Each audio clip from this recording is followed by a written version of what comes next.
You're listening to This Motorcycle Life, conversations about why we ride.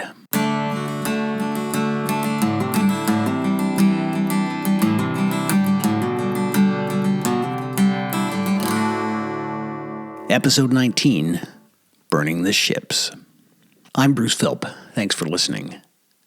Well, if I said the words adventure riding to you, a certain image might pop into your head. But if you, like I do, think that the spirit of adventure runs a little deeper than what you ride or how you dress, well, you're going to love this one.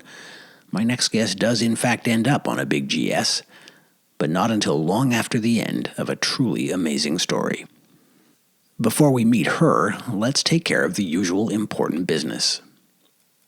First, I thought it would be fun to give a bit of promotion to another motorcycle community builder, the Toronto Motorcycle Film Festival.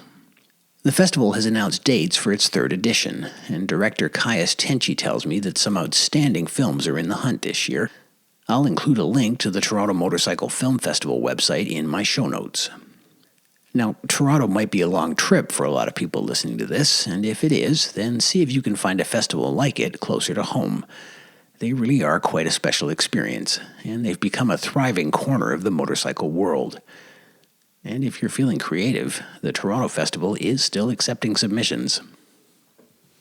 And as always, I want to say thank you to everyone who has written me over the last month or so, including one person in particular, which we'll get to shortly, and to the people who have given this show more ratings and reviews on iTunes and elsewhere.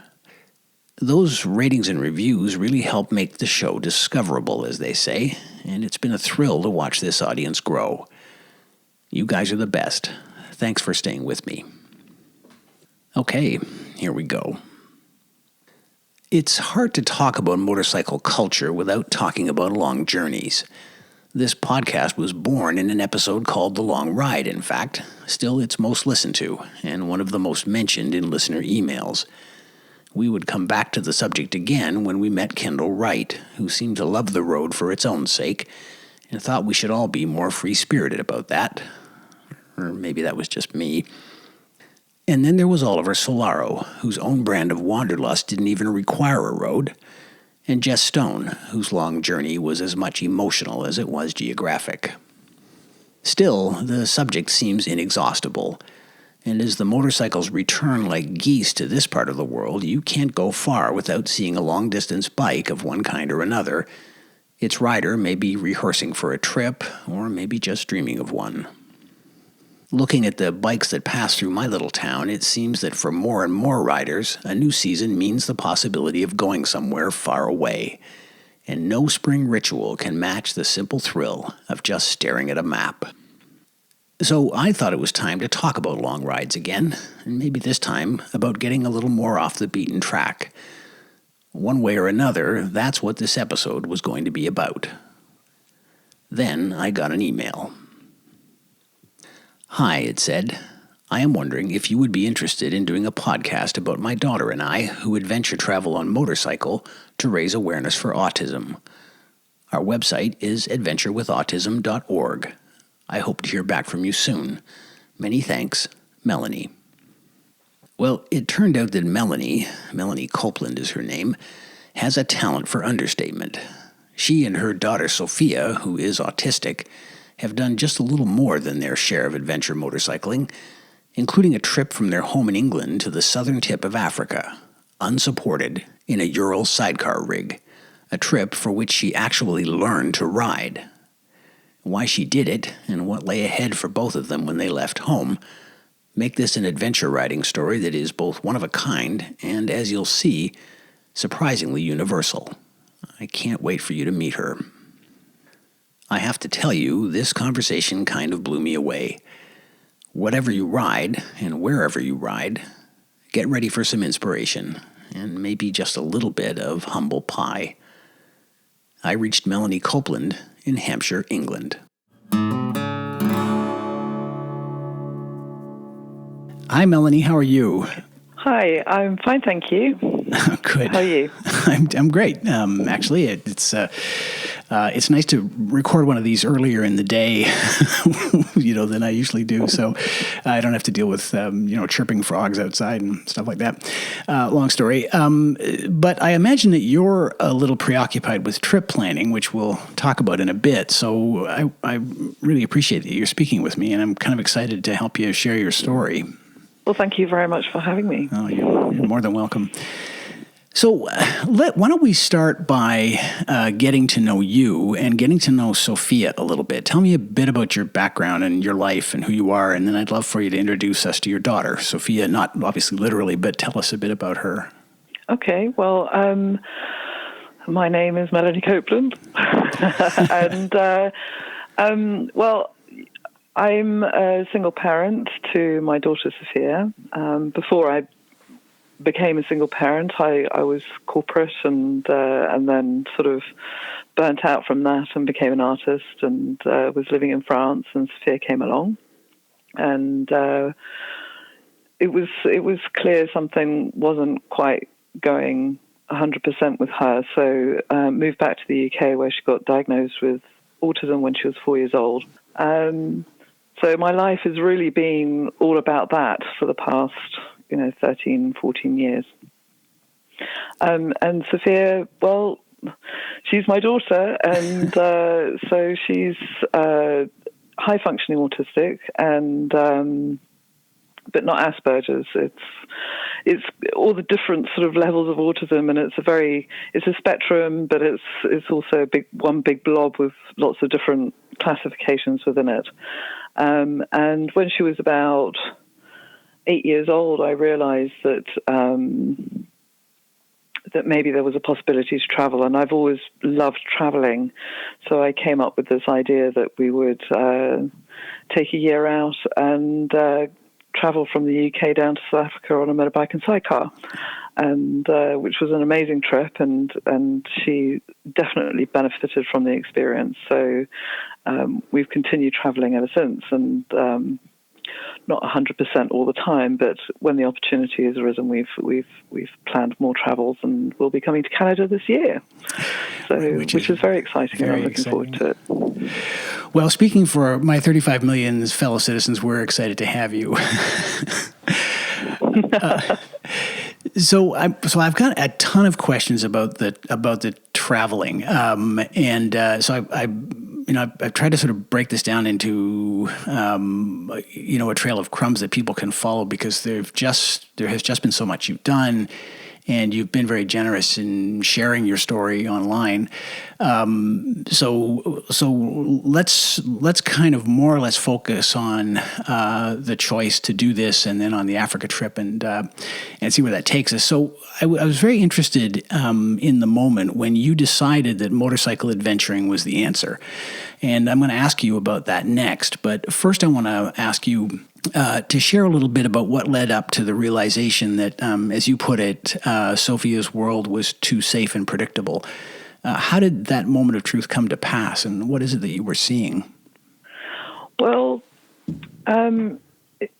she'd started schooling had been quite difficult. To cut a long story short, I'd homeschooled her for a couple of years, and finally managed to get her a placement. And it sort of locked us into this kind of routine of where she would come back from school, and she would immediately sort of move into this routine of, first she would sit at the table drawing, and that's her main sort of, I suppose, processing space, is to keep drawing. I mean, she would go through, you buy those packs of paper from, I don't know, the store for the printer. Right. She would go through one of those packs in a few days.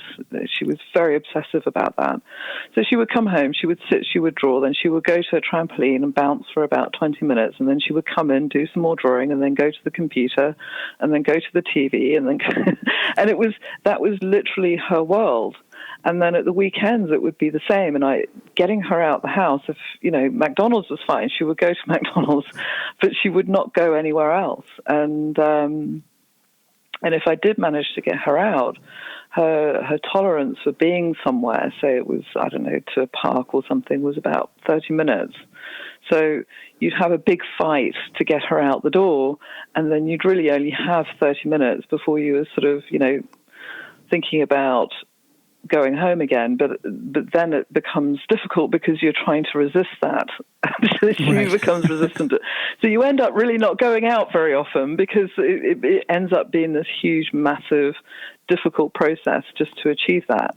And you don't want that. You don't want the stress. You certainly don't want your own child being stressed. So, it seemed to be that we were getting more and more locked and isolated into this very strict routine that she could accept and she could deal with. But I was starting to get these sort of, I suppose, what do you call it, foresight, for want of a better word, of how this would then, progress into adulthood and a fear of going out and not being able to cope with the world and reality and things like that. So that was a really major sort of push for me to sort of say, well, what does she actually really need? How can I teach her?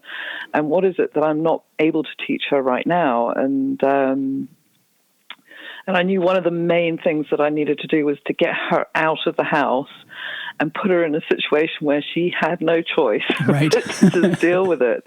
And so I suppose it's rather an extreme example, but it really did actually do the job of getting her out, and there was no going back. So her argument or protest or anything like that becomes inconsequential, I suppose, to her even. And really it was, then the question is, then how do I keep her going? Because what I don't want is for the experience to become traumatizing either. Right. So it was really that very much stuck in a rut, and she was it was becoming more and more embedded, this rut that she was creating to feel safe in her world. And I didn't like the look of that. So, yes. It's funny. I mean, I have some appreciation for the enormous challenge that poses for someone with autism or someone who's caring for someone with autism. But it's funny how a lot of the language you're using, might describe the ruts that a lot of us get into. It resonates for me, but maybe we'll come back to that. There was something sort of universal about that. In telling your story on the website, you wrote that I knew I had to do something, which is a pretty powerful kind of narrative thought, I think. But I guess the question to me was sort of, how did that something become adventure motorcycling? So, I mean, you have a lot of impressive qualifications, but it doesn't appear to me that being a rider was one of them. And in fact, if I followed the story correctly, you went out and got your license in order to enable this project. So what did you think a motorcycle would do for you and Sofia versus a Jeep or a Land Rover? Well, I hadn't even really, in my lifetime, I've often looked at motorcycles and thought that would be really cool. That would be really fun. But it's never been something I've really sort of associated to the point of actually doing that or acting on that. And in fact, actually, strangely, before I had the idea, about a year before, I watched The Long Way Down and The Long Way Round. Right. And I remember watching going, wow, that's so cool. But it just never really connected as being something that I would ever do, actually, even. I mean, cool motorbikes, yeah, I'd love to learn how to ride a motorbike. Oh, cool, adventure travel, I'd love to do that one day. And it was one of those sort of wistful thinking more things, and you sort of, you put it aside and carry on with life. And when I had the idea to travel, and to do a trip with Sofia, I emailed my birth mother, who was in Africa at the time, doing some overlanding, and I just said, so what's it like out there? Is it, what do you think about me taking Sofia around and doing something like that? And she wrote back and said, well, in fact, it was her husband who wrote back and said, well, do you know, there was a girl who did it on her own on a motorbike? And I was like, wow, yeah, a motorbike. That's fantastic. And do you know what? It is perfect because it gets Sofia outside. I mean, that was one of my big things about the whole idea, was that she was outside, and that makes it a literal interpretation of that, was right. On a motorbike, she's outside, she has no choice. and she has to sort of interact with her environment and notice her environment because she's actually in the environment, whereas a car is a little bit like a coffin. You are sort of shut off from your outside environment, and you have to sort of wind down the window and hang out of the window really to sort of really connect with what's going on around you. Whereas the motorbike, you are there, you are in it. Right. You have no choice, you see. So it ended up being this sort of, an email from someone saying, did you know someone did it, on their own on a motorcycle, and that just it just went from there. Really, it was then the question of, okay, well, can I get Sofia on a motorbike? and all those sort of, I didn't even hesitate. It was immediately I started thinking about, well, how could I do that on a motorbike and get Sofia on the motorbike and all that sort of stuff. Yeah. That's wonderful. That's wonderful, because in a sense, that too is kind of the story of every rider. In a way, that this sort of looking sideways at it all your life, and then the moment comes when it saves you somehow. Obviously being out there, and exposed to the elements and exposed to the people, it gives you that sense of presence that we talk about so much, that, Pirsig wrote about in Zen. It really is the essence of riding. So it's just incredible that that's how you got to this decision. I think that's cool. We'll talk a bit more about Africa specifically in a second, but I wondered, what particular challenges does a long trip like this pose for someone with autism and for someone like you who has to be both the caregiver and the pilot? You're kind of charging off into the unknown with kind of infinite variables. What makes that especially difficult in your situation?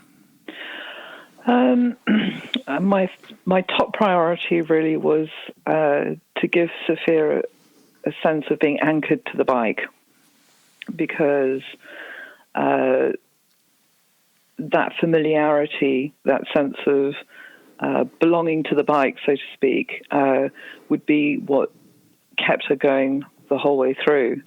If I didn't invest in that time in her becoming familiar and accustomed and accepting of that environment, it would have become a very, very, very difficult trip, because she would immediately have gone into sort of a refusal mode. So it was very important right from the outset that not only was I including her into that decision process of, yes, it's a bike, and then, well, what about a sidecar, because she definitely didn't want to do pillion, and then showing her pictures of being in a sidecar, and then she had to go and in a sidecar, and she loved it, which was a huge relief. Wow. And then myself having to then go and get the license, get past the tests, and then actually buy a sidecar outfit, and then getting her to spend a lot of time on it. So the wonderful thing, although I sort of complain a lot that the bike that we got ultimately broke down quite a lot, it was doing that before we even left, actually. And it was a wonderful thing that it did, because she then also had all that experience as well, and all that expectation about the bike. And the first sort of breakdown that we had on the trip, she was immediately, oh, it's the timer, because we'd already had so many problems, So her expectations were really sort of well laid out, and there really were no surprises for her, which was fantastic. So that was really my top priority with her, because as long as she had that connection, and then also I sort of had a bit of a brainwave when we went to a bike meet, and she was drinking some Fanta, and I said, oh, it's going to taste so much better in a glass bottle. And someone said, oh, yes, and in South Africa they have, grape-flavored Fanta. And I said, well, there you go, Sofia. They're going to have different flavors of Fanta all the way through, So then she became she had that constant connection back to home. So it wasn't that she was living on the motorbike for the rest of her life. She actually had some sort of relationship with home as well that she was taking with her. So so it was all this kind of planning and thinking of how to make her feel as safe as possible about her life and the continuation of that life and going forward, that I had to think about all the time and prepare her, just never ending, and talking about it and, and planning with her and telling her and explaining to her. And one of the really big parts of it was doing things that I could say, well, this is what it's going to be like when we're traveling. So going to, a bike meet or something, and camping, we drive there, it'll be about a 3-hour drive, and then we camp, and then we have another 3-hour drive the next day or something. I go, well, that's what, it's going to be like, So it was just all this mental preparation for her. And that was my biggest concern, actually, to be honest with you. I mean, for my part and me getting ready, it was really the considerations of, okay, so, there's a whole raft of things that could happen, as you say, and what preparation do I need for each of those things? And that's really based on assessing the risk level of those things actually happening. And, I think it was really important to me that I should not be afraid of what I'm doing. Right. And I didn't actually, it was interesting. From the moment I had the idea to do it, I knew it was the right thing to do. It was this very visceral feeling of, not only did I know that this was the right thing to do, it was almost like I knew I'd already done it.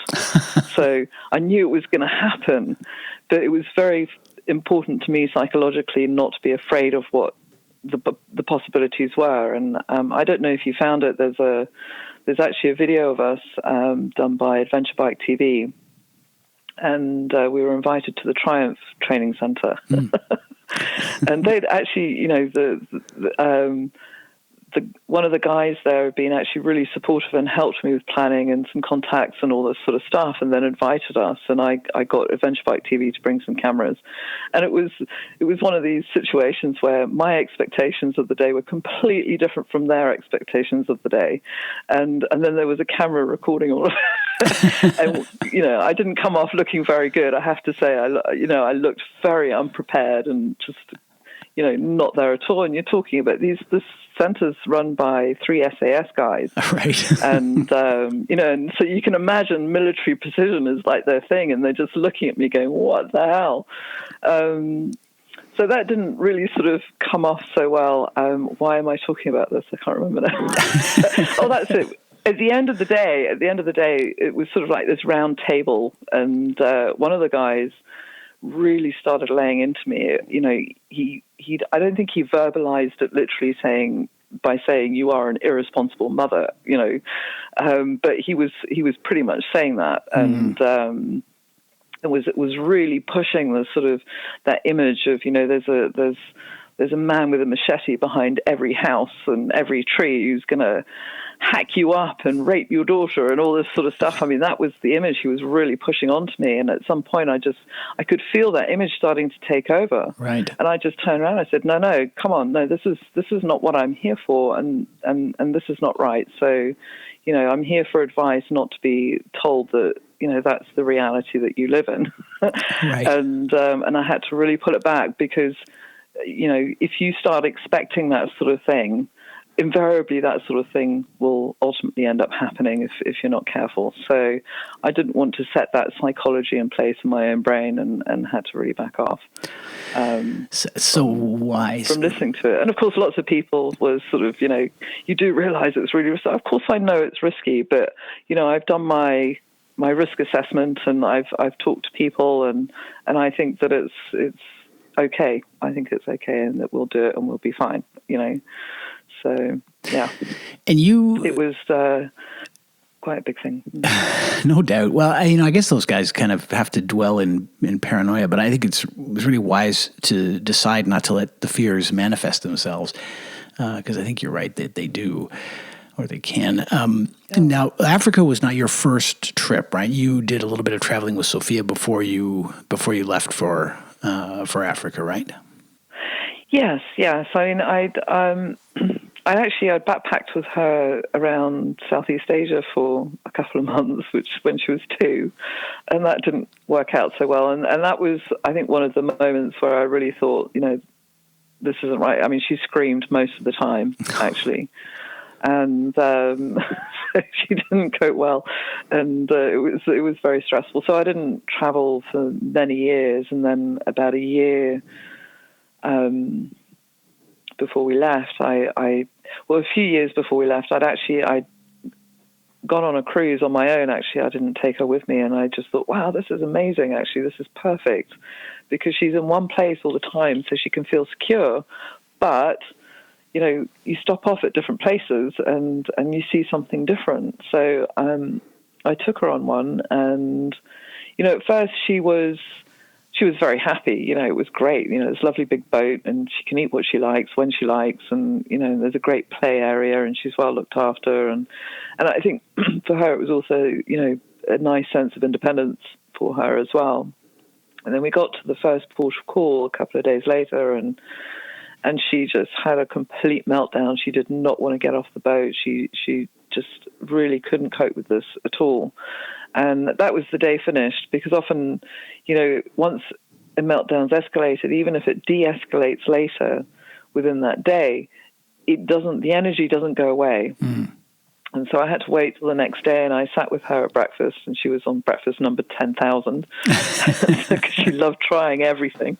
And I sort of said, well, okay, let's see what new things you've done since we've been on the boat, and we started listing them. And I said, well, did you like it? And she would say yes. And we got to about 27, and out of 27, I pointed out to her, I said, well, you've tried 27 new things, and there's 3 that you didn't like. Do you think it's better to stay at home and not come on the boat because there are 3 things that you don't like? And you could see her thinking about this, and then this penny sort of clattered in her head as it dropped, and that was a big moment really for her, because suddenly she realized that actually, if she had not come, then there were, 24 things that she would never have been able to try. And from that moment on, for the rest of that trip, I mean, she was an absolute angel, and she, really opened herself up to, some new experiences. And even if they weren't particularly great, she didn't kick up a huge fuss about them. She just carried on and got on with them. So that was a really, really big thing, and what kind of then provoked the idea of going a few months later. Yeah. Yeah, and great rehearsal too, which seems to be a bit of a theme in your preparations. So let's talk a bit about the Africa trip specifically. Now, I have to ask about the bike, which you've already mentioned. You chose a Ural for this trip, and a sidecar rig makes all the sense in the world. But they're also pretty tricky to ride. And from what I understand, Urals are not known to be simple bikes to live with. How did you arrive at that conclusion, and what else did you consider? Well, my first sort of line that I drew, I suppose, is shaft drive. I didn't want to be bogged down with the maintenance of a chain. Right. And so that immediately limited my options to, well, the Ural's a shaft drive, and 1200 GS is a shaft drive, as an adventure bike. So that was a really good filter, really, just to get to the point. And so between the two, the advantages, really, that I saw in the Ural was that it had a reverse gear, which was fantastic. Right. So if you get stuck anywhere, you can always reverse out of it, so to speak. I think that was quite a key point. But more than that, the Ural have the two-wheel drive option. Although that's not available on the UK bike, you can get, a two-wheel drive option with the Ural, which also seemed to me like an amazing thing. If you get stuck in sand or mud or anything, you can just lock on the two-wheel drive and get out of it fairly easily. So those were two sort of more of the functional aspects of the bike that were that sold to me. Another aspect was that it had a very simplistic engine. I mean, I don't know anything about engines. So what do I know? And I just thought, well, that seems like a really good idea because everything's accessible and, surely everybody knows about the basics of an engine and it doesn't really get more basic than that. So it should be very fixable en route. Right. Whereas something like a BMW is incredibly difficult to fix. And when you're actually on the road and finding maybe a BMW, dealership or something like that to deal with it and stuff like that. Of course, the reliability aspect pay off with a BMW, which I wasn't considering 100%. I just thought, well, how hard can it really be? Right. And as part of my preparation when I got the Ural, I found a fantastic mechanic and he did his utmost to help me try and learn as much as possible. And but actually, he ended up being on call most of the time throughout the trip. To help me, because it's very difficult to take in that kind of knowledge if you don't have the time to practice and repeat a lot of the things that you're learning. So, but it was the right decision in the sense that it is easy to fix. I mean, there were a few fixes that were done on the road which were suspect, so to speak, but got us from A to B, and that was all that needed to be done. And you could only really do it with a bike like that. Another really big selling point about the Ural, actually, and probably one of the main ones, is the fact that it's a good-looking bike. So it attracts a lot of attention. And to me, I saw that as a really positive aspect of it. Without looking like an expensive bike, it looks like a really old bike, actually. I mean, truth be told, it still looks like, I mean, mine was a 2002, 2003 model, right? But it still looks like it's just come out of the World War II film set,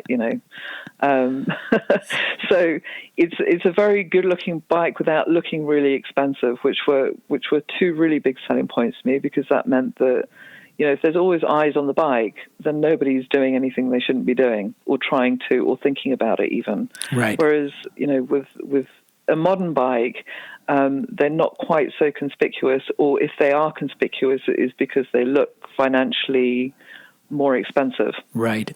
And and those are the kind of eyes who are noticing that, who are also wondering how they can benefit from that value, so to speak. So for me, it had a really big sort of sell point in that respect. It was a safe bike, just in terms of how people would view it when we were going through Africa, and it just looks extraordinary anyway. Yeah. So, it's always a big, conversation starter, having a bike like that anyway. So, that was a really big aspect. And then I sort of sticked it up and all the rest of it to make it even more noticeable and more conspicuous. Right. I think that, in some countries, as we're going down the road, I think people looked at us like we were aliens in a spaceship. It really was a bit of a sight, to be honest. That might be the best case. So those are the main reasons. Sorry to interrupt you. I was going to say that I think that might be the best case for a Ural I've ever heard. So I was going to ask you, would you do it differently? And it sounds like the answer might be no. Yeah, I don't regret the decision at all. It was the right bike for what I wanted to achieve and for what I wanted to do. I think the bike, I think it was a serendipitous thing. I mean, I could say, oh, well, it's a terrible bike. But actually, I think for this particular bike, I think from day one when it was put together out of the crate, I think it wasn't put together right. Right. So I think it was a bike that's always been struggling to some degree. And then, of course, when you push it the way I pushed it, then it really did start to sort of fall apart, so to speak. And by the time we were actually sort of in Africa and things really started to happen, I didn't have the experience really to deal with it. And there wasn't really any experience in Africa. I had to find people who were classic car mechanics or something like that, if possible. Very rare. I think it only happened a couple of times, to actually work on the bike, because what I hadn't appreciated when I'd chosen it, that most mechanics today don't necessarily understand the mechanics of a much older build. So, Yeah, but then that served its purpose as well, in the sense that, we ended up meeting a lot of people, and and challenging for me very emotionally. I mean, by the time we got to Zimbabwe, it was a case of me being just absolutely stubbornly determined to actually drive into Harare instead of being towed, because we'd been towed into the major cities, the three major cities prior to that, because of breakdowns, and the local club there in Harare who met us out on the road, and escorted us in, and they kept on saying, "Are you sure you don't want us to get the tow truck?" Because what was happening was it was a fuel supply, and it wasn't getting enough fuel, but it wasn't clear why that this was happening, and so it was basically, cutting power, like, I don't know, every few miles.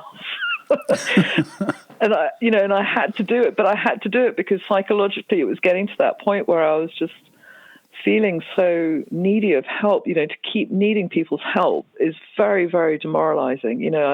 My idea of the trip had been, we ride in triumphantly, and maybe go, get in touch with the local bikers, go out for a nice ride, raise autism awareness. And actually, the reality was that, I felt like a burden, really, every time that, we made another step on the journey. So it was, psychologically, it became very, very difficult, but then maybe that's what I needed. I don't know. I think that's the thing with traveling. Whatever happens, in retrospect, you look back, you go, well, maybe that's actually what I needed to have happen. Yeah. For my own personal growth, Well, it's funny listening to you talk. It sounds sort of like a grand metaphor. I mean, you earlier mentioned that Sofia developed some sort of empathy and kind of sense of ownership of the bike, and then you talked about the bike belonging to the bike, and now you've just described the challenge of kind of getting it there, and it all sounds like everybody was learning what they needed to learn. In the horse world, people say that you get the horse you need to learn what you need to learn, and it really sounds like this bike was kind of destined to be your companion on this trip. That's awesome. It really did. I mean, it really is. It was such a huge part of the whole thing, and I think a much needed one. I don't think I don't think the story would have been, or the experience would have been so magnificent, for want of a better word, if we had taken a GS. I think it would have been a very different story, and maybe not quite so satisfying as the Ural had made it in the end. It's not something that I would recommend for people to go through, but it was certainly what we needed, I think, for our journey. And yeah. Yeah, that is very interesting. So the choice of Africa was pretty bold, if not entirely surprising. I know you were born there, so you would have more comfort than most of us would functioning on that continent. But it still strikes me as a big and complicated and wild place. When you think about your reasons for doing this, was there anything other than familiarity that weighed into it, or was there something else about Africa that you thought was going to give you what you needed? I think familiarity really was the biggest driver. I think that because I knew that much more about Africa, that I knew more about what Sofia would gain from it, and than I would for South America, for example, because I think, as you can say, each country has a different culture, or each culture has a different sort of way about it and expressing and language. But I think each continent as well is very, very different. And there's something very raw about Africa, and I suppose it's still on the edge. And because I understand, I suppose, to some degree, the way communication happens, I understood that for Sofia that would actually be something that she would learn something and gain something from. It's very direct language there. It's much more, it's clearer. I think certainly in the Western world, we get caught up in, I suppose in the autism community it's called masking, but I don't know how to describe the, it's all smokes and mirrors, really, the way we communicate in the Western world. Right. Whereas in Africa that really doesn't exist. It's far more direct. I think in politics you can see it most clearly at the moment in the UK with the whole Brexit thing. Right. It's like, I think what stresses people out so much is that, it's all the smoke and mirrors that have been going on. You're told one thing and then, years later you're told something different and then something different, and so expectations are not being managed. Whereas in Africa, if they're going to be corrupt, it's in your face.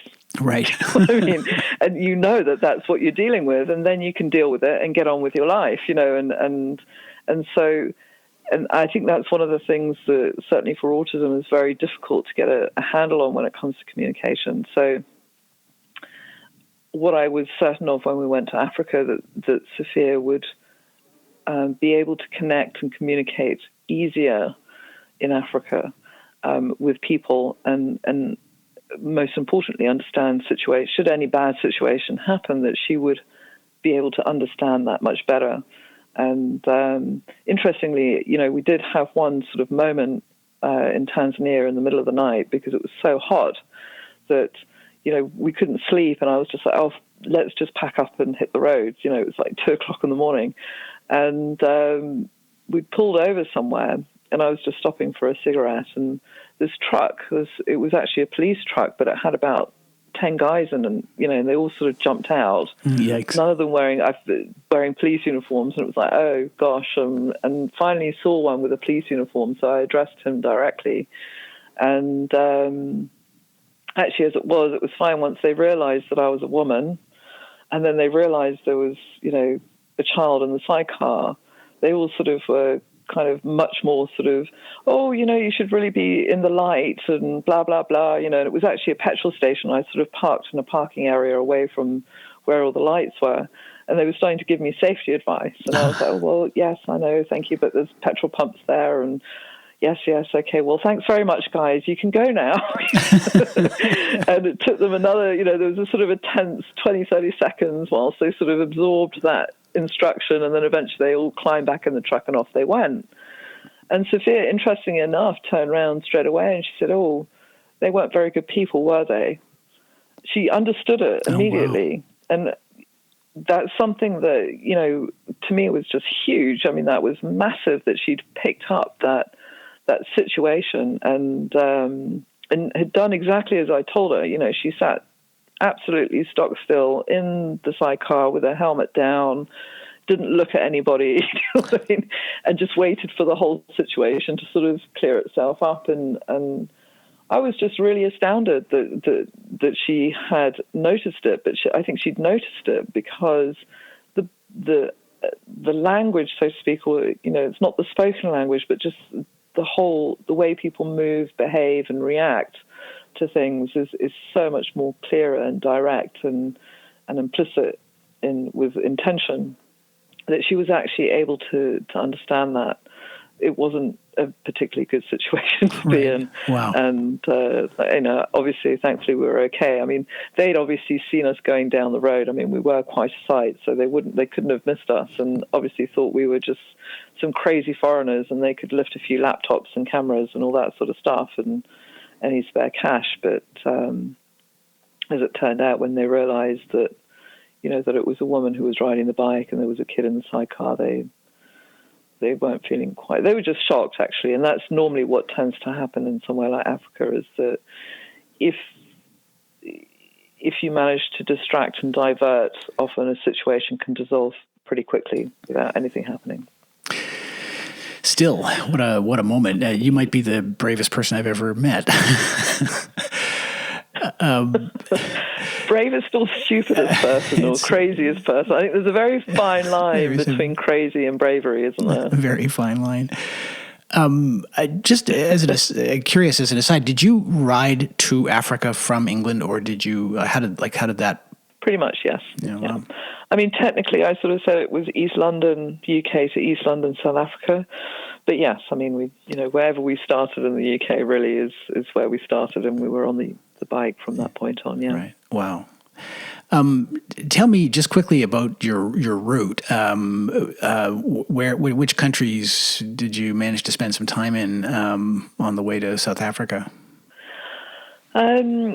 Egypt was our first sort of major stop, and where we spent a bit of time and saw the pyramids, and then spent a bit of time with the bikers in Alexandria, who were amazing in terms of helping, plan the rest of the Egypt section of the trip, and we even managed to get a TV crew and a big ride out and the whole thing. So that was our first major stop, and then we stopped in Khartoum, I think it was, for a couple of weeks in the end, actually, and again just hooking up with a local autism organisation, and I think I'd hit a pothole or something, and I'd cracked the rim of the back wheel. I think it was the back wheel. So I needed to find a welder. There's only one welder in the whole of Sudan, and that welder is in Khartoum. So, and in fact, actually, we were there over New Year. So I'd actually stayed we'd stayed a few nights in a proper hotel, and then this crack had happened, and so we were stuck for another week or so, getting the welder and then getting it prioritized and getting that fix done. Then we stopped a couple of weeks in Ethiopia. Sofia got stomach poisoning, and there's this great little camp that's run by a Dutch lady. She started it with her husband, but I think they split up, and he's doing something else somewhere else in Africa now. And it's amazing when you've gone through Africa, just as far as that point, it's like a little oasis of travelers there. All the overlanders seem to stop at Timinkim village, Ethiopia. And so we spent about a week there. And then we got stuck in, Ethiopia. Actually, we were there, I think, in Addis Ababa for a few weeks because we needed a whole rebuild on the bike. Oh, dear. And then we had problems that meant another month that we were stuck in Nairobi for a month. And then we actually ended up being stuck in Zimbabwe for 3 months, which was kind of surreal because it didn't feel like it had been that long. But we were actually in total about 3 months in Zimbabwe. Wow. So these are all the stuck points that I'm now it became stuck points of trying to sort stuff out. And that was the last really long point, just getting out of Zimbabwe. We were stuck in Harare for about 2 months, and then another 3 weeks, I think, in Victoria Falls. And then from that point on, we managed to keep going on the most part, although we still had a raft of problems. We were limping by that point, it felt like, to actually get to our destination. And Sofia loved every single one. She loved every single breakdown. For her, it was, a gift from heaven because, we ended up always staying somewhere that would end up having Wi-Fi, and so she would, be able to watch YouTube and play on the computer and things like that. So she was happy as Larry. She didn't mind at all, Because you were camping most of the time, right? No, we didn't, actually. Okay. I mean, the plan was to camp most of the time. But actually, as it turned out, I very rarely put the tent up at all. We did while camping in Sudan, and that was the first time that we really did camp. And then, Ethiopia was so cheap. In fact, they were all the accommodation was really cheap until we got down to Southern Africa, where the campsites are really still the cheapest place to stay, and they actually start getting quite expensive themselves, the campsites. But we did quite a bit of camping once we hit Southern Africa. But apart from that, we were, either people,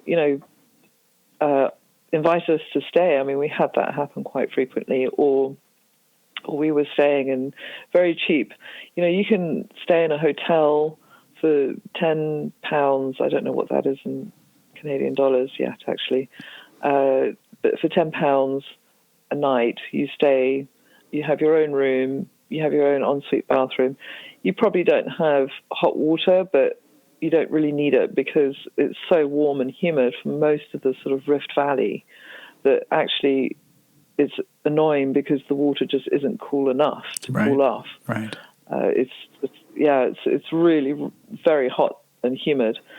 So, but you have a flushing toilet, and okay, the drainage system isn't great, but you have some privacy and cleanliness and all that sort of stuff going on. It really, and for very little money, So actually, we did spend most of the trip doing sort of staying in places like that along the way.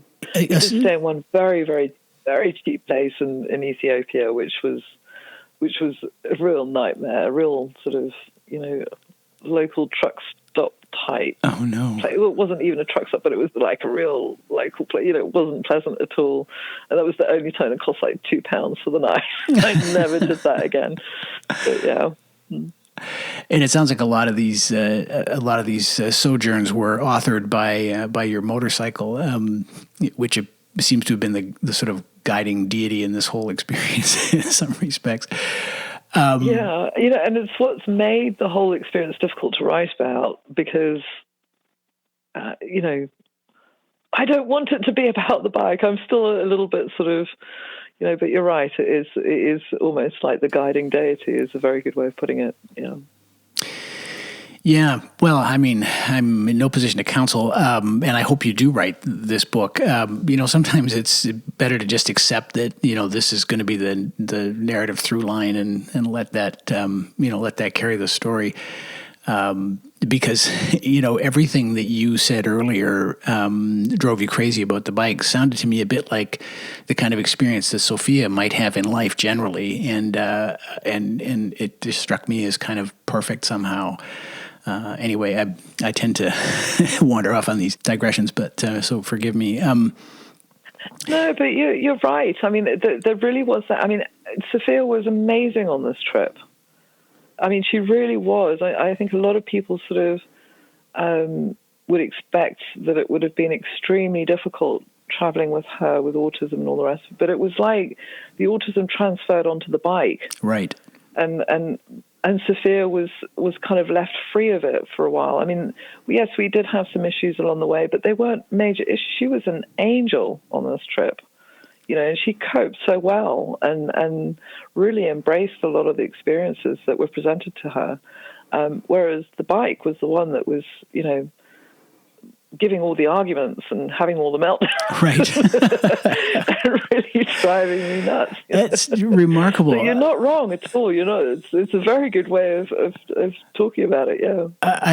I mean, if I were you, I'd probably just take a minute and write that down. The autism transferred to the bike, because I'm sitting here crossing out my next two questions. I was going to ask you how she coped with all this unpredictability, and I think I have my answer there. And then I was going to ask you whether, in hindsight, you wished it had gone more smoothly, and it doesn't sound like really in hindsight you do. No, not at all. Not at all. I mean, the trip, as stressful as it was and difficult and frustrating and demoralizing, it really was. It was the perfect trip, and particularly for Sofia, it was the perfect trip. I mean, she got everything out of it that she could have possibly, it was perfect for her. In a very unplanned, unpredictable way, it was perfect for her. She got so much from it, and she wasn't, she never felt really particularly unsafe or threatened or anything like that. Yeah. Apart from that one moment, which was like, oh, they weren't very good, were they? Right. And that was it, and she didn't freak out from that experience. And that was one of the amazing things, was that there she was presented with a really, risky situation, and she didn't freak out. And that was one of my things I had to think about, was what would she do in a given situation? Right. And before we left, I had to, give her quite a lot of coaching on how to behave and to practice that behavior, so that, she didn't freak out, and she knew exactly what she was, which was very disconcerting for some people at roadblocks. Some of the policemen would try and talk to her, and she would completely blank them. Right.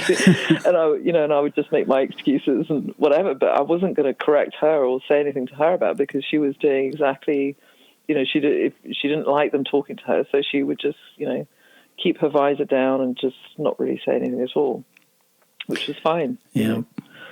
So yes, she coped amazingly. It is amazing. It's hard not to believe in fate sometimes.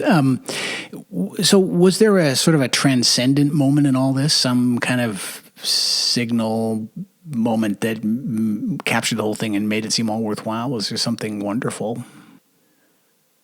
A transcendent moment. I guess that's my answer. And I have been asked this question before, and I always pause because I'm sort of like, well, there are quite a few, and I think there were several, and I'll try and sort of talk about them very quickly. The first really major thing that kind of sort of happened that was like, oh my God, was we were in Egypt and we were traveling across, I think it's called the White Desert, and it was still quite early in the morning, and this eagle came in and flew right in front of the bike at eye level, literally a meter in front of the bike. Wow. And stayed there for a good 20, 30 seconds, and then it sort of lazily sort of looked back at me, kind of like, have you got it now? And then just swung off. I mean, it was the most incredible thing. Of course, I slam on the brakes. I'm like, Sophia, did you see that? She's like, yeah, I saw it. I was talking to her the other day about it, actually, and she said, oh, well, actually, I only saw it when it started to fly away. I was like, oh, my gosh, But the fact is she did see it. And from that point on, I think that really sort of suddenly she realized on some level that there's stuff going on around her. Huh. You see, at that point, she was only looking, when she was sitting in the sidecar, she wasn't looking around her. She was just looking at the road directly in front of the sidecar, and that was it. She wasn't really noticing anything that was going on. And then this eagle appeared, and she saw it, and suddenly it kind of woke her up in some sort of way, and she started to see birds, actually, after that. Wow. She was pointing out the vultures and the eagles, and she started to just slowly notice things more. So by the time we got down to... it was Ethiopia, the first day in Ethiopia after crossing the border, and it's an amazing drive. I think it took us about 4 hours or 5 hours in total, but it climbs, it starts off being hills, and then it becomes steeper and steeper, and you get to the top, and the views are just astounding. And she was the one who was hitting me on the leg and going, look, she was starting to notice the views. I mean, that was amazing. I was like, gosh, a huge thing that she would notice the views. I mean, I can understand that she'd wake up to animals and go, wow, but a view, yes, it was breathtaking, but she had noticed that. And there were things that she did, just on the noticing thing, actually, just very quickly, she was the one who, when we were coming to the end of the trip, she was the one who actually saw the first sign that was putting the distance sign for East London, and she sort of whacked me again on the leg, and I pulled over, and she said, "We've just passed the first sign for East London." And I'm like, "Oh my God, she knows! I didn't even notice. I was just driving." And so I swung around, and we got a picture of that, and I was just really blown away. But there were other things that, when she started to become more physically confident, or when she started to take more risks. And, a really big one was, climbing up this volcano to go and see a volcano lake. And she didn't actually want to do that trip. And her reason for not wanting to do it was because she didn't know what to expect. And she didn't know what it would be like, and and she was scared because it was an open volcano. And I said, well, we've just spent a day at a sulfur lake, so that's an open volcano, and we were fine. And once she realized that, and she was, it wasn't so much getting to the top of this mountain; it was the coming down was really, really hard work. And physically, she's just, I didn't know at the time, well, I suspected she was dyspraxic. It's been subsequently confirmed dyspraxic, and also hypermobility. In other words, her joints move too much, and yet sitting on a camel. So I'd rented a camel to get her up there and to get her down, but it was really, really uncomfortable. So she actually did quite a lot of walking on the way down, and actually the tour guides were just amazing in helping to keep her going and to get her down that mountain. And it was under pressure because you had to get down by a certain time before the sun got up, because it's over 40-degree heat in that area. Right. And so it was an incredible experience. And she didn't melt down. She didn't have any meltdowns. It was really physically tough for her, and yet she got down that mountain and she didn't fall apart once, not once, and that was incredible. That was just incredible. Because if I'd asked her to do anything like that at home, she would have, lasted 5 minutes, and it would have been a huge World War III meltdown that would have taken place. And there she was, 4 or 5 hours on the side of a mountain trying to get down it. It's very difficult conditions. So your heart must have been those bursting. are my moments of, wow, this is so worth it, Yeah. Wow. And little things like where she started using a knife and fork properly, wow, So those are my big epiphanies along the way. Those are good ones. That would definitely make it worthwhile, I think, for me, if I can imagine doing it at all.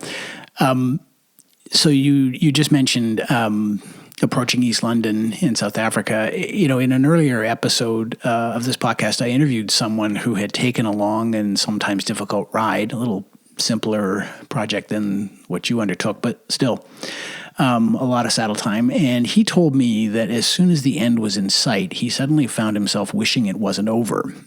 You wrote on your blog about entering South Africa to sort of complete the trip and being escorted by some local riders. And I think you were very warmly received there. And it seemed like kind of a climactic finish. And I wonder how you felt in that moment. Did you wish it wasn't over?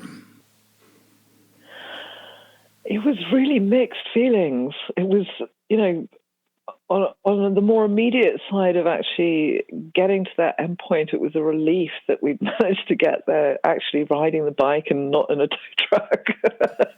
So that was a really big thing for me at the time.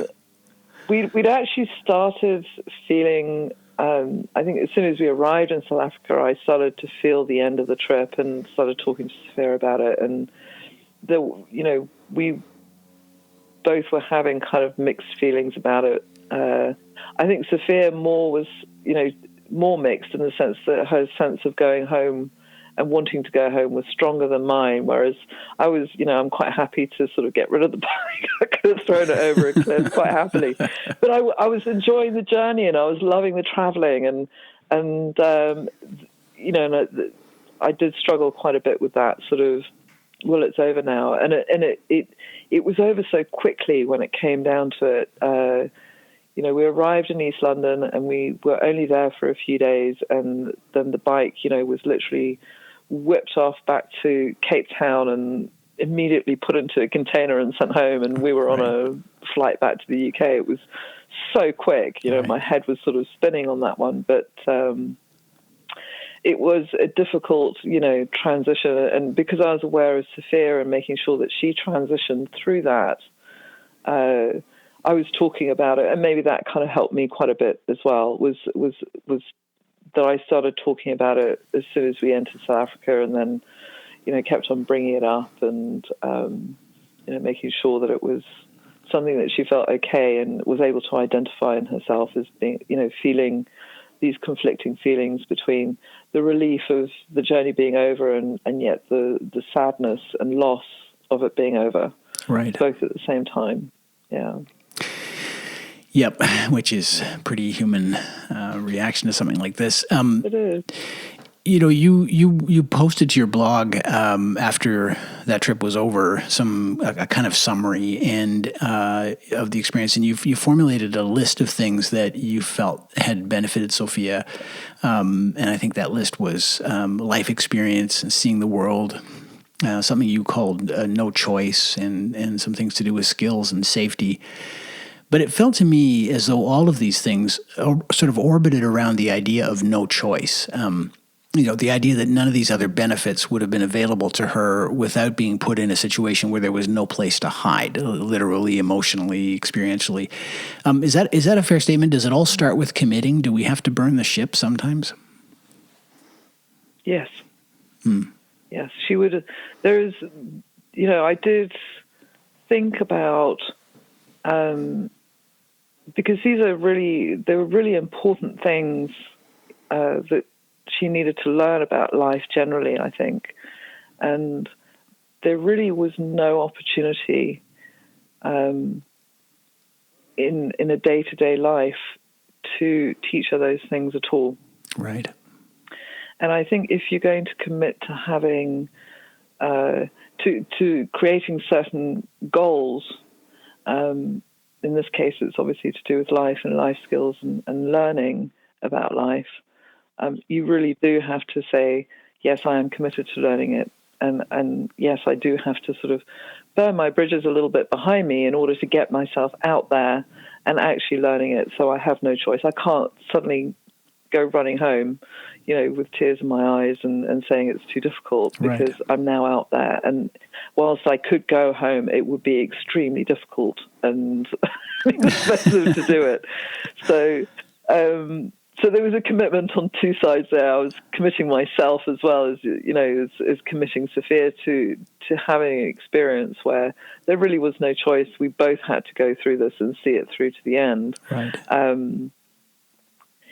And the only condition of actually turning around and just, flying back home halfway through the trip was really if Sofia was in any way experiencing any sense of trauma about the whole thing. But, it never happened. It never happened. And so we got, but you see, that's the thing. If I'd said, well, okay, I did say to her actually that to get her, to keep her going, because she found it very difficult being in foreign countries that didn't speak English. She found that very, very difficult as it went on, from Egypt, Sudan, through Ethiopia. And so when we got to Kenya, she was, people speak English now, yay. But to get her through those countries, I was saying, well, she would say, I want to go home. And I'd say, well, okay, well, that's fine. We'll make that decision when we get to Nairobi, because that's the best place for us to make that decision. Right. So, that would keep her focused on getting to Nairobi. But, of course, once we got into an English-speaking country, she forgot all about it. And, in fact, I don't think the conversation once we got into Kenya even came up once. She was... and then we did the rest of the trip, and it was mostly English speaking all the way anyway after that. So she was absolutely fine, but it really was no choice. Yes, you have to put yourself in that position sometimes and just commit yourself and make it very, very difficult to turn back. And that's when you're really going to start getting the value, because you have to solve the problems, you have to deal with the situations, and you have to be savvy about it, and think about what is the best way or the best outcome that you can possibly get, and actually go ahead and achieve that. Yeah. Because if you don't, all the bad outcomes could actually end up, particularly in a place like Africa, being really, really very bad. Right. And so it helps focus your mind a lot more and make sure that you just keep, on your toes and get those positive outcomes. Right. Which I'm happy to say is what happened. Yeah, me too. It's funny. So before you left for Africa, I think you were interviewed, I want to say by Adventure Rider Radio, and you said that your goal for this trip was to give Sofia courage for whatever her future might hold. I'm paraphrasing here. And you wanted her to be able to say, and now I'll quote, "If I did that, I can do this." Did you achieve that in the years since that trip? Do you see that in her? Yes, most definitely. She has, I think, a lot more determination about doing things and confidence. I'm trying to think of a really good specific example, but I can't.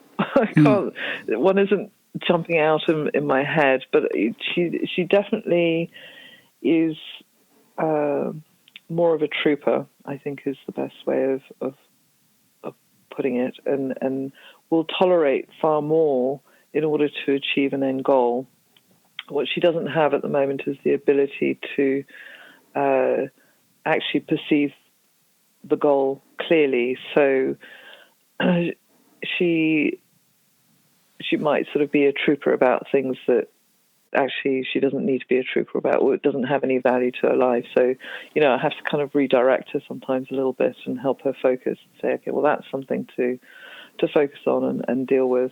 Whereas that other thing that you're really sort of trying to be a trooper about, you don't need that actually in your life at all. And stop trying to be a trooper because it's not adding value, move into this direction instead. Right. So, yes, her resilience level has gone up in that respect a lot, I would say, and she will try things, even on the trip, actually, one of the things, there was no way she was going to be pillion before we started that particular trip.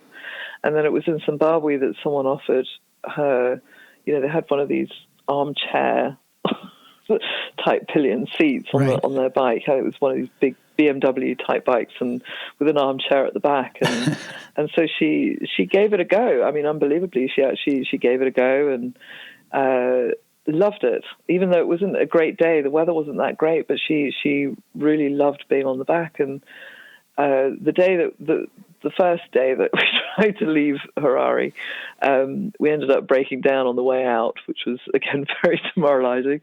And the bikers were sort of escorting us out of town, and we're going to take us as far as a town about an hour's drive out of Harare. And one of them said, because now it was like I had to get the bike back into town. And so they said, well, we'll take Sofia and carry on with the ride, and we'll meet you back at the clubhouse. And I said, oh, okay, all right. Well, Sofia, what do you think? And she's like, oh, yes. And there was no armchair this time. She was going to have to sit, on a proper pillion seat, Wow. And I was really nervous about that. And I made sure that the person riding and Sofia, and they had a clear communication signal in case she started freaking out or something, which can happen. I mean, if you put her on a horse,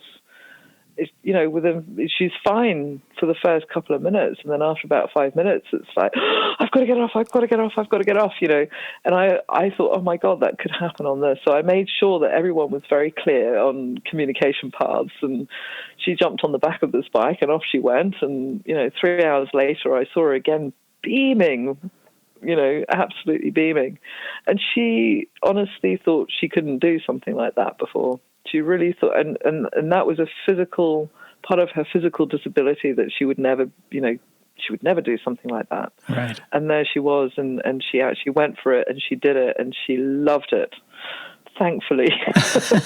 And so, yes, I would say that she does have a lot more gumption about doing things and getting it done and achieving it.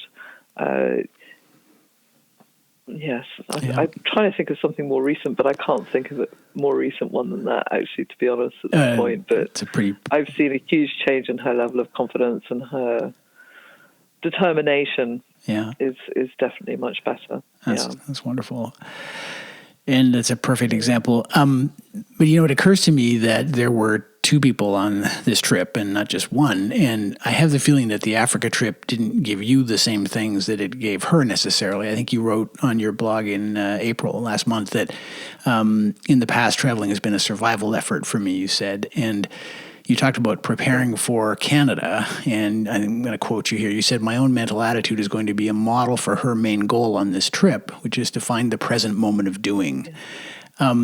What's changed here, and what do you want to change?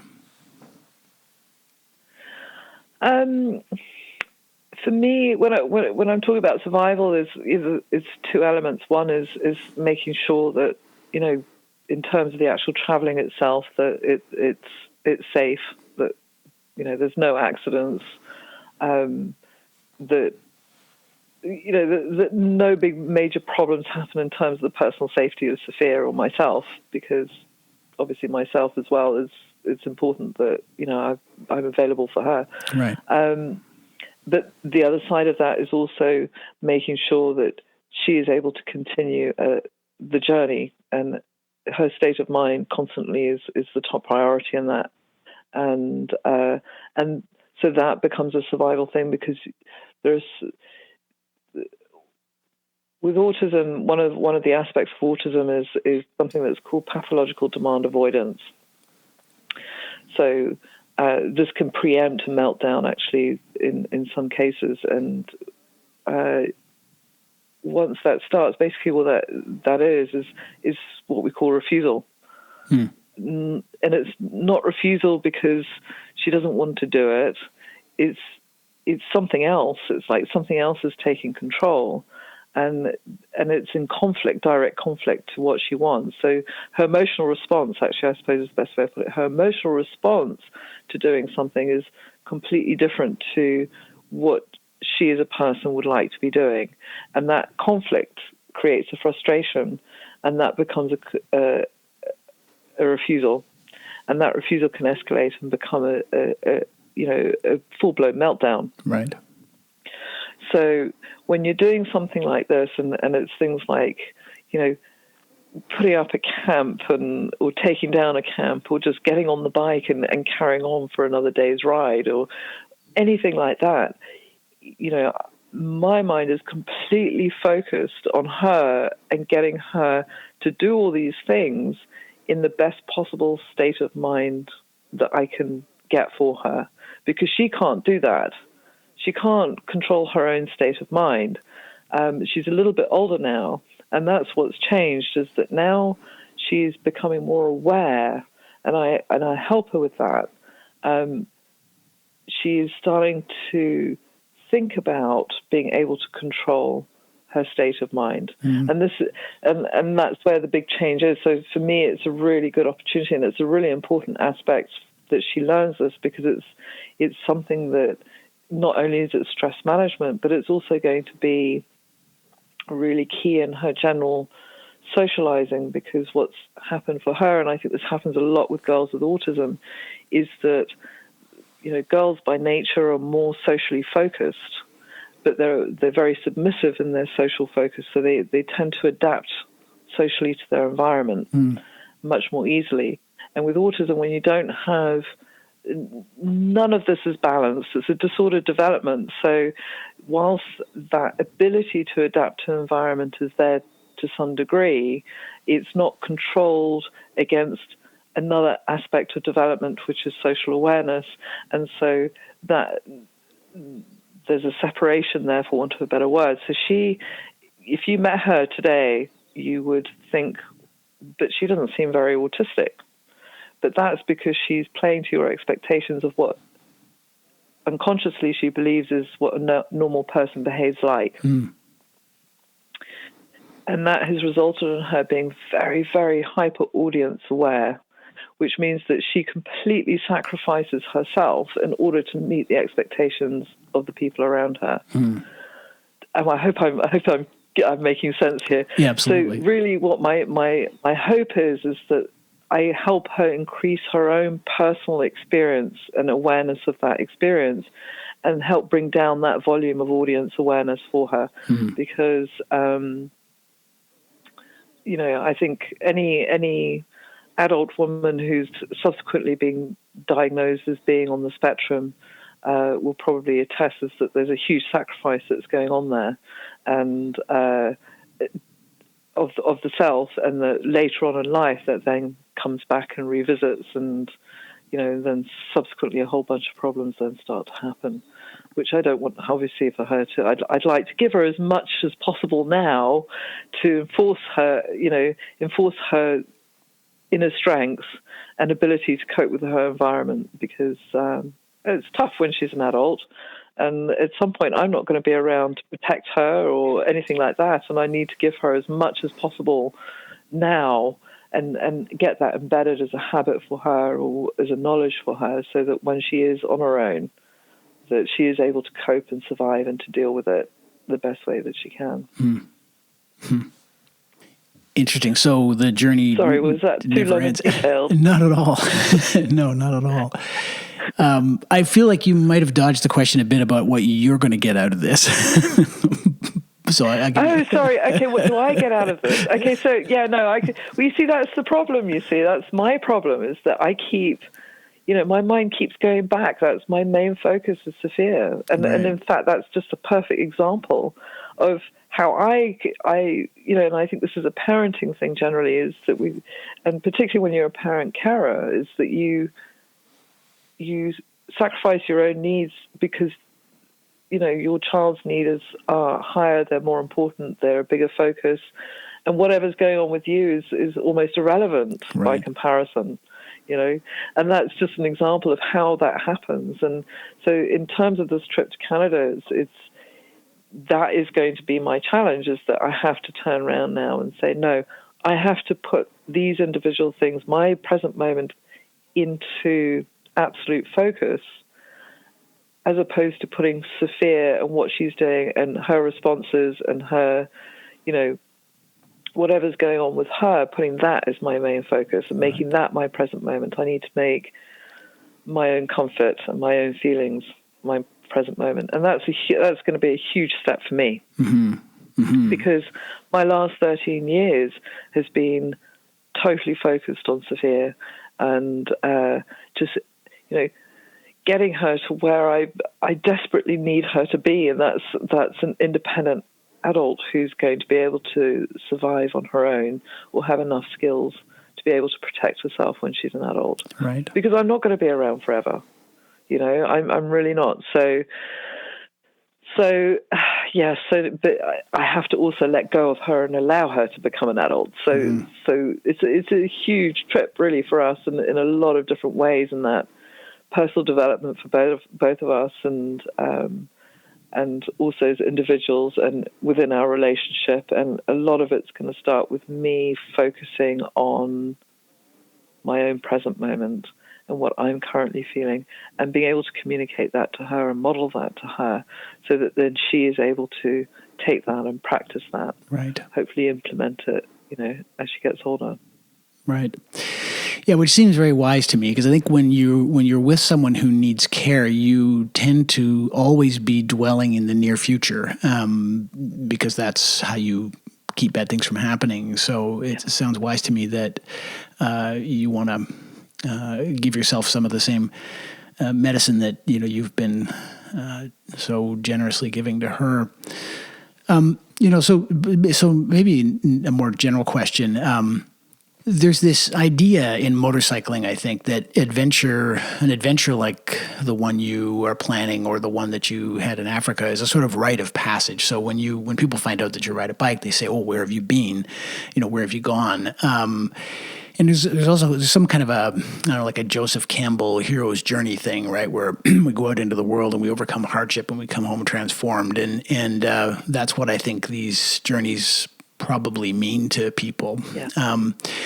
I listened to you talk about what you were able to make possible for Sofia and how that has helped her. And I wonder if maybe you haven't provided the ultimate proof here, that if you two could make this happen, if I can paraphrase your earlier comment, then maybe lots of people can. So I realize this is sort of an obvious question, but I wonder if you think that's true. Or have you become an evangelist for adventure travel as a path to personal growth?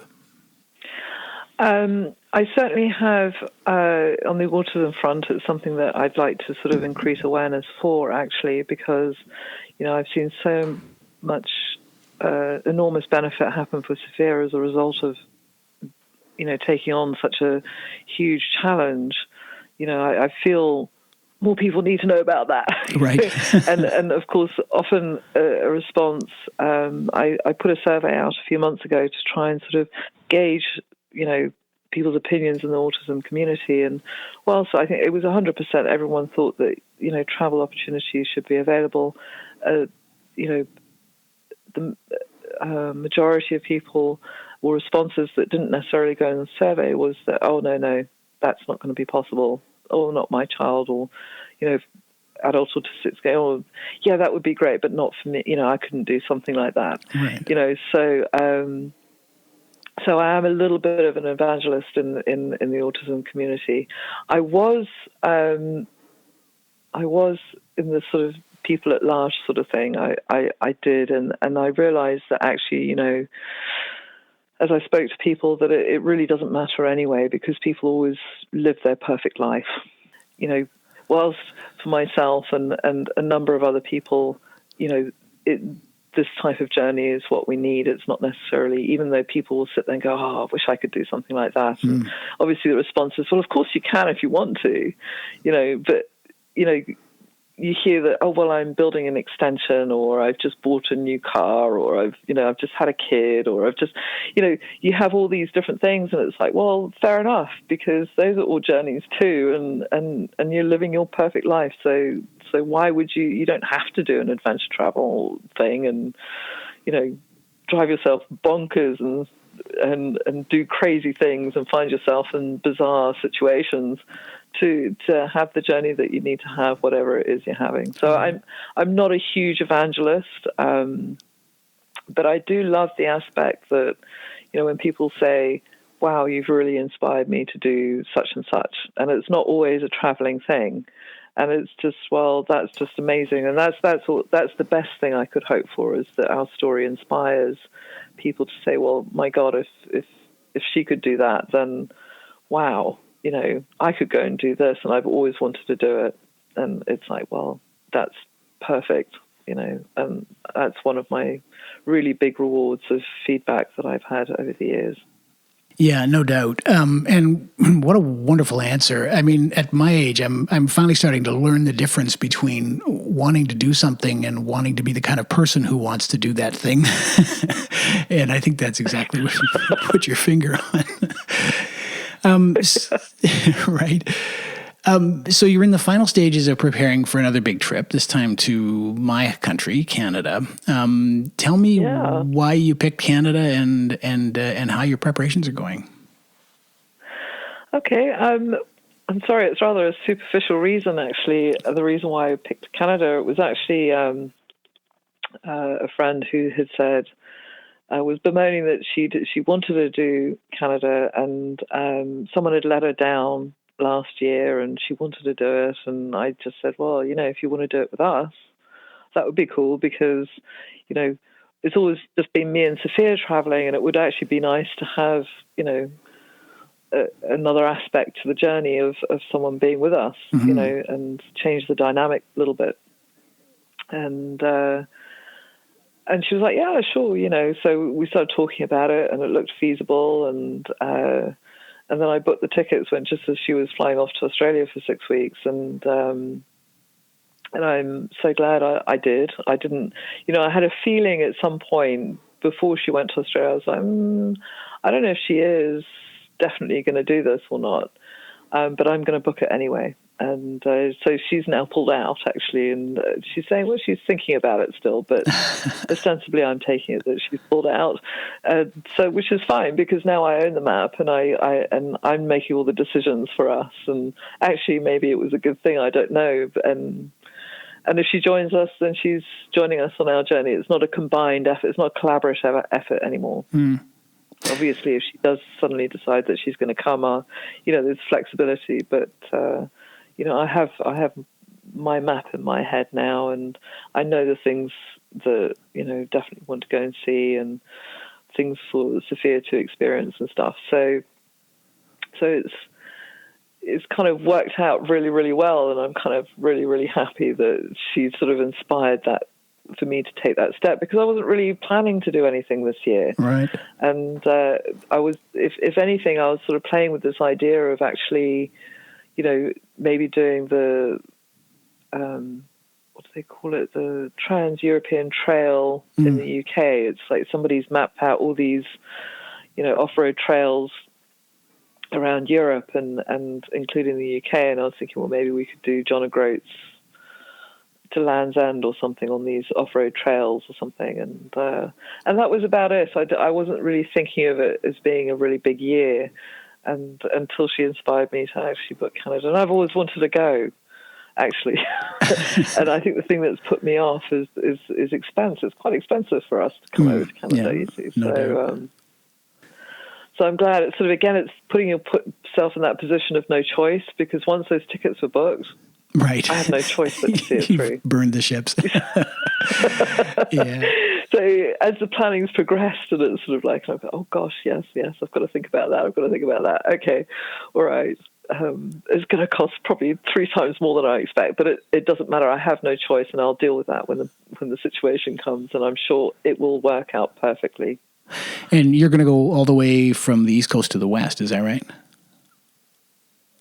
No, we're going to stick to the East Coast. Oh, we okay. only have 7 weeks. Ah, I see. So, unfortunately, we're not going to make it to the West, just so we could take the most advantage of, and it's all part of finding the present moment and slowing the trip right down, and just really enjoying where we are at, and, the things that we're actually seeing, because part of the traveling that's really worked in the past for Sofia, she's kind of needed it, is that there's been a lot of traveling, long days of riding, moving, and she gets a lot of therapy from that, I think. And whereas now I'm sort of really hoping to flip it over and say, no, now we're going to really slow down, and we're going to stop in lots of different places and take lots of photographs and actually see where we are and enjoy it so much more. So hopefully she'll, again, sort of start finding a new present moment, one that's not, racing down a road trying to get from A to B. Right. And, she is a slave driver. When we did Europe a couple of years ago, I'd get to about 4 o'clock in the afternoon. I'm like, I think we should stop now. What do you think? And she's going, no, keep going. She really push, and carry on if you want. I want to stop now. She's like, no, keep going. So this time it's going to be a very different experience for her. Well, you picked the right part of the country for that. If you had been going coast to coast, there would have been, long stretches where there wasn't much to see or many places to stop. So the East Coast is so beautiful and the people are amazing. I think you're going to have a great time. Yeah. And you have a different motorcycle, correct? I think a very different motorcycle. Yes, we're finally on the 1200 GS. Maybe the bike we should have got in the beginning. People can discuss that, but right. Yes, we're on a GS for this trip, yeah. Those are remarkable machines. And I'm very happy about that.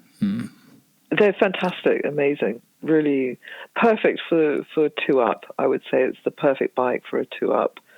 With all the load and all the rest of it, it's a real workhorse of a motorbike. And it can chew up those miles really well when you need it to. Yep. That's what I hear. I have not ridden one, but everybody that I know who has, especially after the first time they get off, is dazzled by what they can do, or maybe more accurately, what little they can't do. Which raises a question, I think. For most of the people listening to this, motorcycles are, primarily a source of joy. But for you, they've been, more of a tool, a means to an end, if you like. After everything that you've done, and if we forget for a moment the important purpose behind everything you've done, how do you feel about motorcycles and about being a rider? Does riding bring you joy? It's starting to bring me joy, yes. I mean, it was very interesting sort of transition for me because she started boarding school back in September last year. And so that's really sort of left me on my lonesome, so to speak, for most of the term time. And that really challenged me because suddenly my perspective of a motorcycle was changing. Right. And it's taken me a while to reestablish my relationship with a motorcycle as being something that's for me and something that I enjoy and get pleasure out of, as opposed to being, like you say, it's always been a functional tool, and I've been a sort of a taxi driver, right, and getting things done.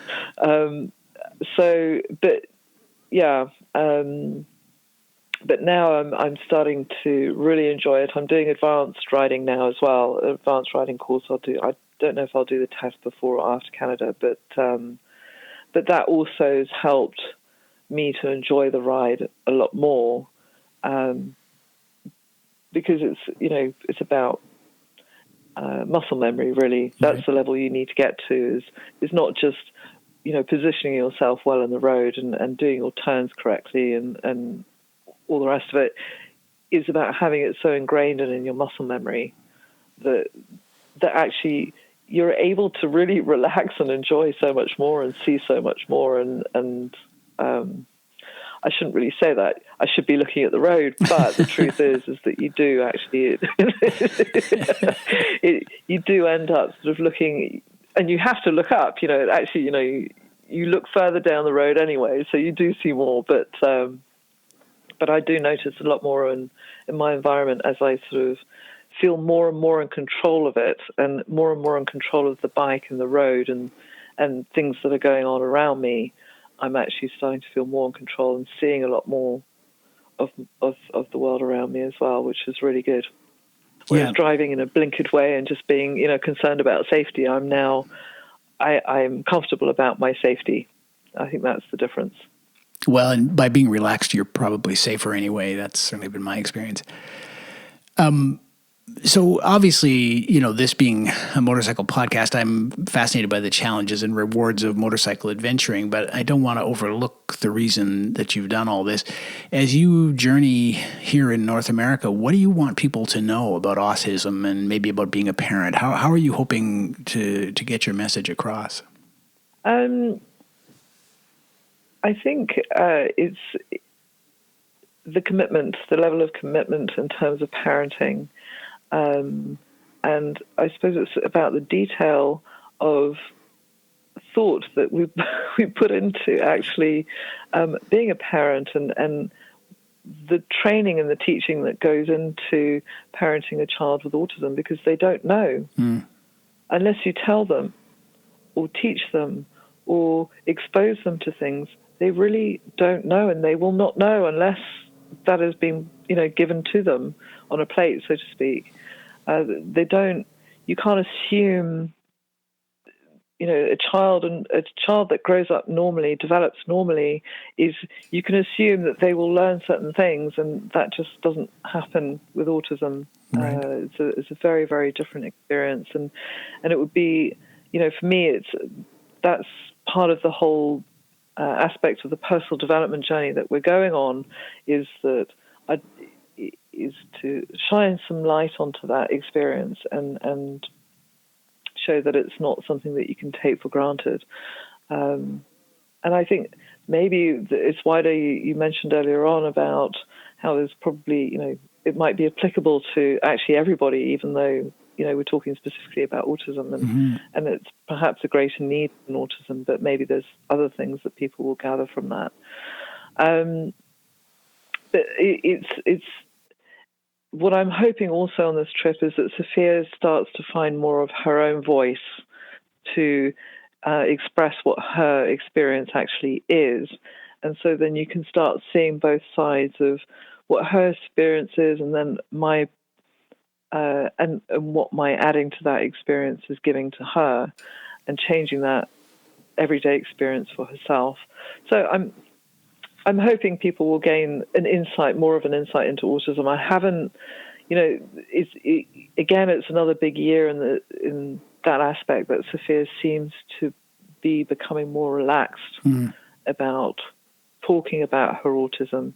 It's been very, very difficult in the past because she's been very, very self-conscious, and she's worried that people, she doesn't want anybody to know anything bad about her, if you know what I mean. Yeah. And that's been a very self-conscious effort on, for her to start saying, okay, well, maybe it's not such a bad thing, and I am encouraging her, because it isn't. She needs, I think it's important that she is able to communicate her experience, particularly when her experience is deviating so much from what other people are experiencing. So, it comes back to those expectations. If you see her and she's behaving like a normal child, then your expectations of her is that she will in every way be a normal child. Right. But the truth is all you're seeing is a mask, and you as a person perceiving her need to know and have that communicated to you, that actually whilst what you're seeing is a great achievement on her part, there are aspects that will not be there to back it up. So you cannot assume that she's absolutely understood you, or that she's absolutely okay with what's going on. Or do you see what I mean? Yeah. And talking about it is really the most powerful tool that she's going to have, and being okay with herself about talking about it and helping people to understand that, that there is the gap, and this is what it looks like, and this is how I deal with it. And, then I'm there saying, well, here's a major aspect, and this is how I'm teaching Sofia to deal with it. And this is, different things like that. So, right. Yes. Well, I'm hoping people gain some value from it, and particularly this year, because it is a really, the first time that she's coming out of her shell and starting to recognize that being vulnerable is actually the strongest thing that she can do for herself in life. Yeah, that's might be another universal truth. That's so exciting. I think, if I'm not mistaken, there is a way that people can help you spread your message, correct? Do you have a Patreon or something like that? Yeah, Sofia has she has her own little Patreon site, actually, where she's putting her artwork. And so please, she's always happy if anybody subscribes. But we also have on our main website, www.adventurewithautism.org, we have 2 donation sites, actually. You can choose PayPal or Virgin Money Giving. And we're basically raising money to help raise awareness for autism. And ultimately, all the funds are coming back into our trip to help us, do all of this, basically, and help people become more aware.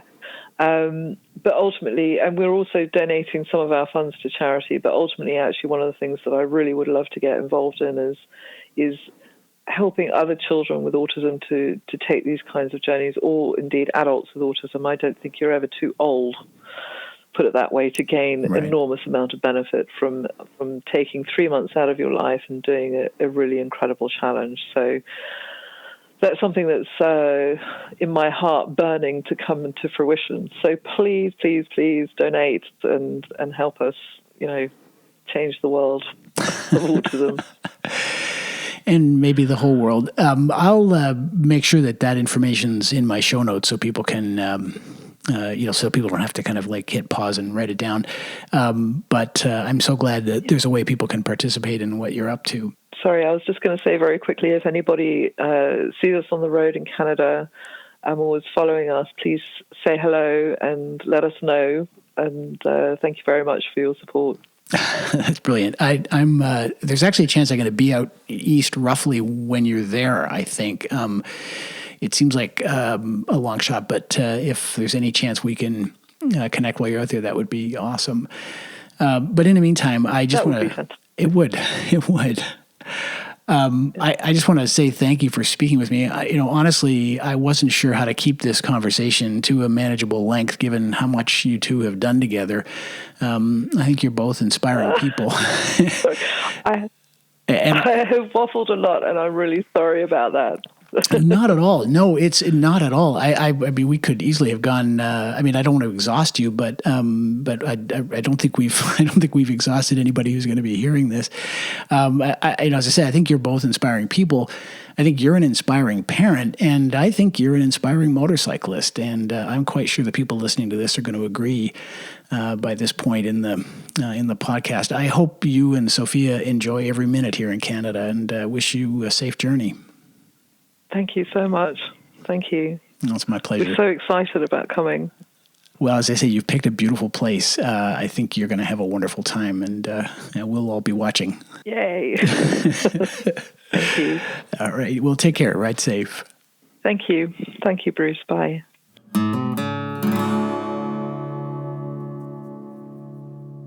Melanie and Sofia's story was irresistible just on the merits, and really needs no help from me. As adventure rides go, it's got it all, from impossible odds in an exotic setting, to mechanical catastrophes, to men with guns, along with 2 heroes that you can believe in. I could stop this recording right here, and I think it would have been more than worth your time. But listening to Melanie talk about that trip to Africa, I couldn't shake the feeling that there was something universal in it too. For most of us, the stakes aren't quite as high as they were for Sofia, but our fight is the same, isn't it? To prevent our worlds from becoming so small that we never have to struggle. So small that we're never surprised. So small that we trade our sense of wonder for the illusion of predictability and safety. Well, maybe that's not you, but it's me sometimes, and I'm sure I'm not the only one. Whatever challenges lay ahead in life, Sofia's mom wanted her to look back on that trip and say, if I did that, then I can do this. That, it seems to me, is exactly what a motorcycle is for. And if riding doesn't regularly leave us feeling that way, then maybe it's time to do something ridiculous and improbable. Time to put ourselves in a position where we have no choice. Take ourselves far enough past what's familiar that we belong to our bikes. I love that. Adventure riding, it turns out, is any ride that leaves you stronger when you come home than you were when you left. Well, thanks for listening. You'll find show notes for this episode at thismotorcyclelife.com, including some information about how you can help Melanie and Sofia continue their adventures. That's also how you can reach me if you have questions, comments, or suggestions. Emailing me at thismotorcyclelife@gmail.com works too, and every email gets an answer. I really do appreciate these. You can also follow me on Instagram, where I like to post pictures of bikes I find on the street, and where you can follow a lot of the people I've interviewed for this podcast, including Melanie Cowpland. This episode's playlist recommendation has been around for a long while, and it dates back to a different Africa. But I was thrilled to be allowed to share it with you because it's kind of perfect. The artist is South African musician Johnny Clegg and Jaluka, and the track is called Scatterlings of Africa. It's about a journey to the truth. And maybe that's a little ambitious for a motorcycle podcast, but you'll have to admit that it makes you want to point your front wheel somewhere wild and new, under the copper sun. Buy it wherever you like to get your music, and as always, keep staying alive out there.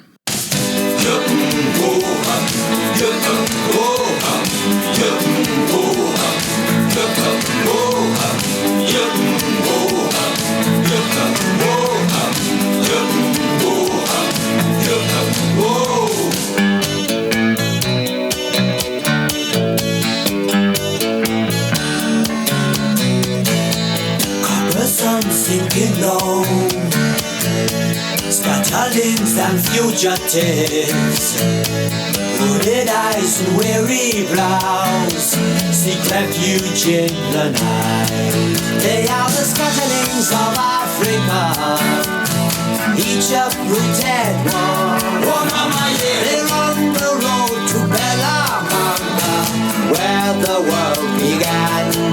I love the scatterlings of Africa, each and every one. Oh, mama, yeah. In their hearts a burning